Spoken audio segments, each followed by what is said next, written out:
Lindsay here, the Frugal Crafter. Today we're going to have a short Ask a Crafter, and I have got a question from Abigail. She says, how do you find the motivation to keep going on certain projects and not throw them out? I struggle with that so much.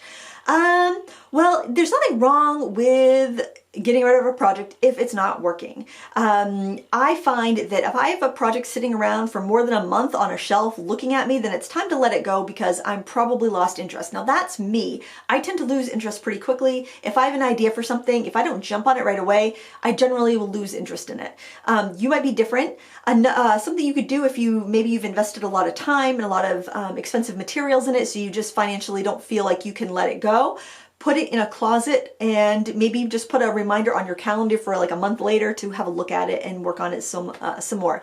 But at the end of the day, if you are struggling with it every single time you take it out, think about your time. Your time is valuable. If you are wasting time on this project you're not enjoying, you're not liking how it's coming out, think about the end game. What is the purpose of this? Do you want to finish it because it's something you started? Think about a bad book. I mean, do you finish a bad book just because you started it? Or it's a sunk cost fallacy is what it is. And it's so hard, it's kind of like you've put in so much time and money, you feel like you got to put in more time and money to make it worth your while, right? Not necessarily. If you paid for a baseball ticket and you went to a baseball game and you're watching it and it just started pouring and it started thundering and they stopped the game.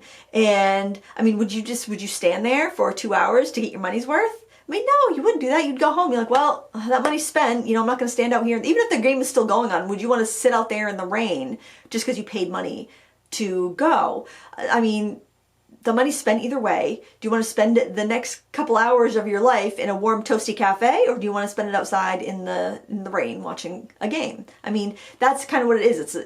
It's very difficult. It's kind of like it would be like going to college and you get through your first year and you realize you picked the wrong major and you're going to have to start all over again. Well, do you spend the tuition for 3 more years of college for something you hate? Or do you kind of like cut your losses and try something else?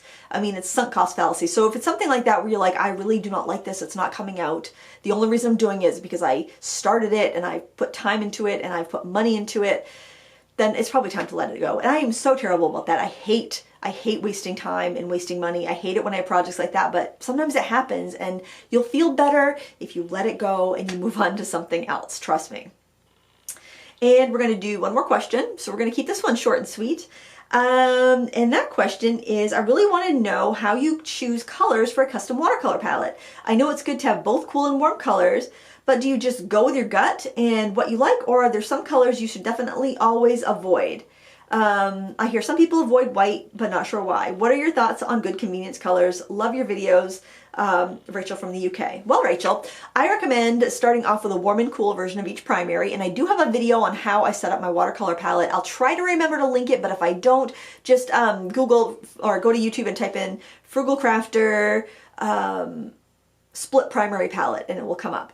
But I recommend the Daniel Smith Essential set of 6 watercolor tubes. It's about $30 on Amazon, and that will give you a warm and cool version of each primary.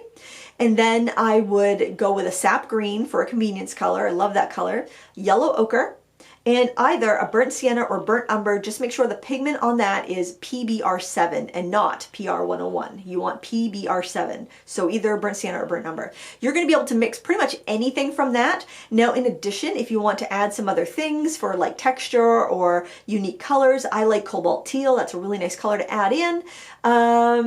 Doxazine violet's nice because it's a more vivid purple than you can mix, but if you're not using a lot of purple, it's a very strong color. It's, you might not care for it. But I would start with those 9 colors I first mentioned and then build the colors that you feel like you need or would like to have. Maybe you're tired of mixing a certain color, and then pick that up. Look for single pigment colors when you can. Those colors I recommended to you, except for sap green, will be single pigment colors. That's just going to give you the most vibrant mixes, because once you mix a color with another color, you desaturate it ever so slightly. So mixed tube colors are going to be a little more desaturated than their single pigment counterparts. So just keep that in mind. And that's going to wrap it up for this Ask a Crafter. I want to do a mix of some shorter ones and longer ones just to keep things interesting and give people a little variety and let them kind of pick what ones they're interested in. So thanks so much for watching. Please give me a thumbs up if you like these videos. And until next time, happy crafting. Bye!